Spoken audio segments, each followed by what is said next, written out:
नमस्ते दोस्तों, मैं आपको आज हमारे प्रदेश में पकने वाला सबसे उत्तम फल आम, उसकी कुछ आम बातें जो अब खास नहीं रही वो बताने की चेष्टा करने वाला हूँ।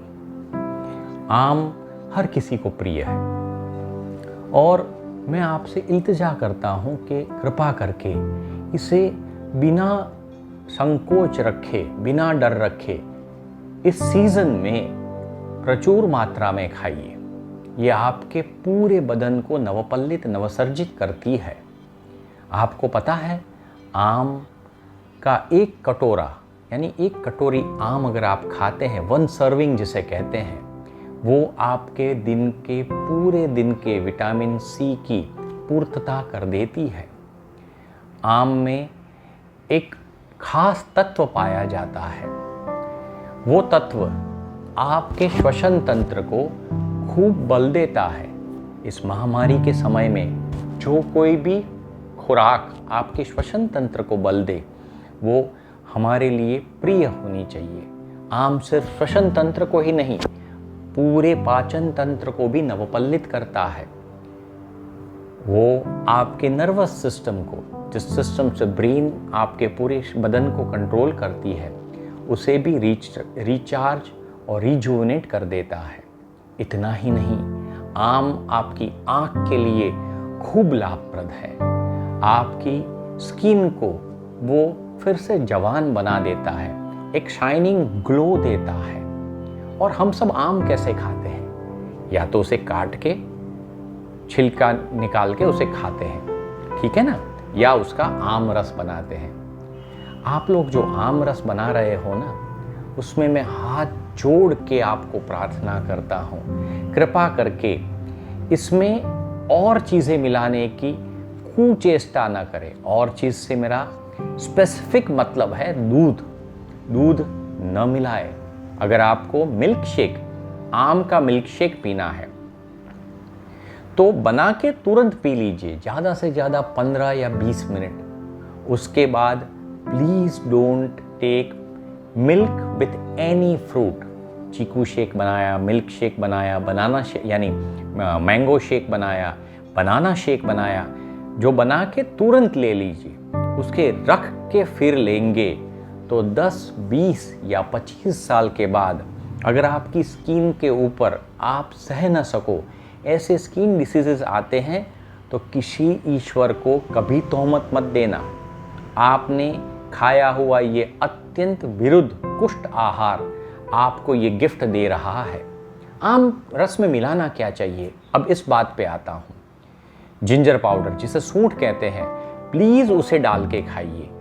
शुद्ध घी घर में है तो थोड़ा सा उसमें मिलाइए। स्लाइट नमक, ब्लड प्रेशर की अगर बहुत ज़्यादा कंप्लेन नहीं है तो कुछ नमक भी मिला सकते हैं, इससे ज़्यादा कुछ नहीं। रस बनाने के लिए कुछ लिक्विड डालना है तो पानी डाल लीजिए, चलेगा। दूध कतई ही नहीं, और बनाया है तो तुरंत ग्रहण कर लीजिए। बात समझ में आ रही है ना? आम रस निकालने के बाद या आम खाने के बाद आप क्या करते हैं? छिलके फेंक देते हैं, गुठलियाँ फेंक देते हैं। प्लीज़ मत फेंकिए, मत फेंकिए।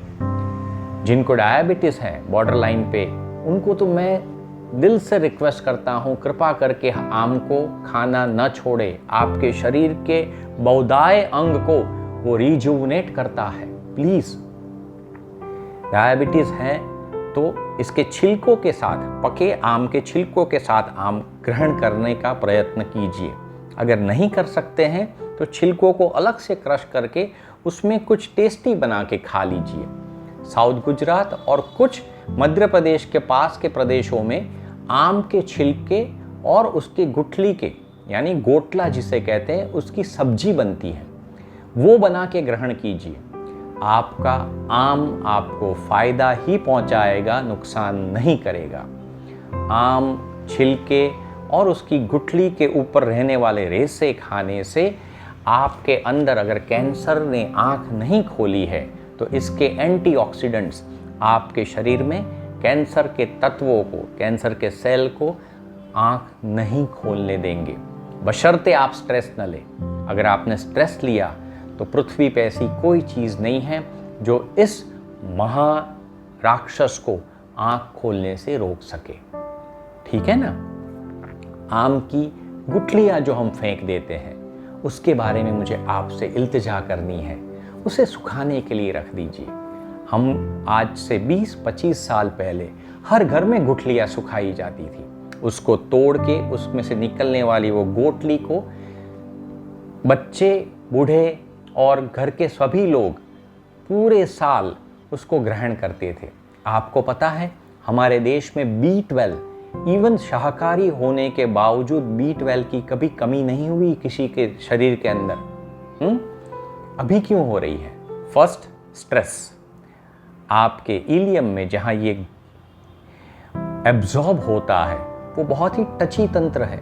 आपका स्ट्रेस सीधे ही उस पर असर करता है और वो एब्जॉर्ब करना छोड़ देता है। फिर आप नॉन वेजिटेरियन हो तो भी आप B12 ग्रहण नहीं कर पाएंगे, ग्रैप्स नहीं कर पाएंगे। फिर खाने से लाभ क्या?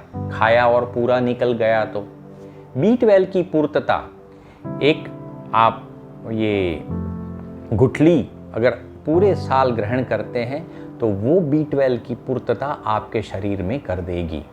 गुठली में मैगीफेरिन तत्व है, वो आपको डायबिटीज में मदद करता है यानी आपको उसके सन्मुख फाइट देने में काफी मदद देता है ये तत्व। इस तत्व को गुठली में भी पाया जाता है और छिलकों में भी पाया जाता है। और अगर आप घर में जब आम कट रहा है, आपको शुगर की बीमारी है, तो उस गुठली को, उस गोटले को अच्छी तरह से छिलके उसका टकला कर दीजिए, उसके हर रेशे को आप खा लीजिए। वो भी आपको शुगर से फाइट करने में मदद देगा। पर इस सीजन में कृपा करके प्लीज आम खाना ना छोड़े। इस सीजन में इस महामारी की वजह से आम खूब आम तौर पे सबको प्राप्त होने वाले हैं। कब तक व्यापारी पकड़ के रखेगा? परदेश तो भेज नहीं पाएगा। बात समझ रहे हैं ना। अब इस गुठली को जब आप सुखाने रखेंगे तो उसमें से कुछ गुठलियां स्प्राउट होगी, उसमें से कुछ फूटेगा, आम का वृक्ष उसमें से निकलने की चेष्टा करेगा। उन हर गुठली को कृपा करके किसी के फ्लैट में, किसी के कंपाउंड में, आपके कंपाउंड में कुछ ना मिले तो किसी धार्मिक स्थल के पास, वो भी ना मिले तो किसी तालाब के पास, वो भी ना मिले नदी किनारे जाके उसको बो दीजिए। प्लीज इसमें पीछे मत हटिएगा, बो दीजिएगा। भले ही जानवर खा जाए तो उसके पेट में वो आम के पत्तों के जाने से जो संतृप्ति बाहर आएगी वो आपके लिए पुण्य कमा के देगी।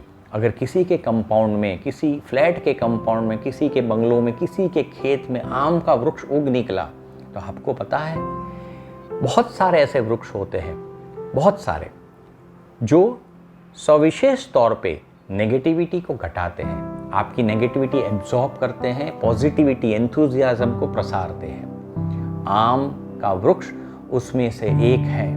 अगर आपके घर के इर्द गिर्द से अराउंड 50 to 75 मीटर्स के इर्द गिर्द आम का वृक्ष है तो वो काफ़ी मात्रा में एंथुजियाज्म प्रसारता है, लाइवलीनेस प्रसारता है और नेगेटिविटी को एब्जॉर्ब करता है।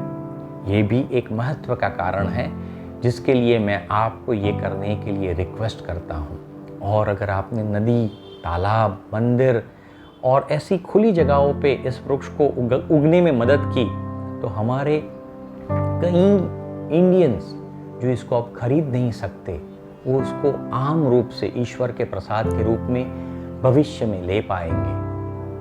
मेरी बात समझ रहे हैं ना आप? तो इस मॉनसून में उस गुठलियों को जिसमें से वृक्ष निकलने की तैयारी की है उसको बो दीजिएगा। बाकी की गुठलियों को सूखने के बाद तोड़ के वो गोटली का ग्रहण सेवन करना। 100 ग्राम गोटली is equal to 2 kg of आम रस। इतना प्रमाण में वो आपको पोषक तत्व देता है। प्लीज आम की गुठली, आम का छिलका और आम तीनों का इस सीजन में पूर्णता मात्रा में विवेक को यूज करते हुए सेवन करना। नमस्ते।